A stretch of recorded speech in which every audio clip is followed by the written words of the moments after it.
Sabi? On a Wednesday, syempre dito sa Pamahod Terminal, ayan sa May Marikina, kasama nga natin ang mga tsuper at mga konduktor, di ba? Lahat sila talagang kailangan sumali at makita nga daw dito dahil gusto nila na maipakita ang Pamahod Terminal drivers at konduktor kung gaano sila kasaya. O di ba, grabe naman ng energy. Oo, sobrang enjoy at syempre para naman mas sumaya sila lalo. Syempre, may hatid tayong regalo! Mula sa TGMM Radyo Patrol sa 30 at TGMM Teleradyo. Handa na ba kayo?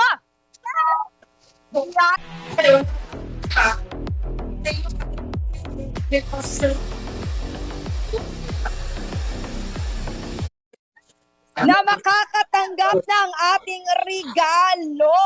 Ayun. Ano? Hinalo ko maigi ito. Ang kanyang pangalan, si Noel Jalosig. Wala! Okay, pasensya na. Kailangan nandito po at si Oblido Aprilin. Oblido Aprilin. Ikaw, aba present naman. Oo, para kang sex bomb girls dyan, ha? Isa nga pa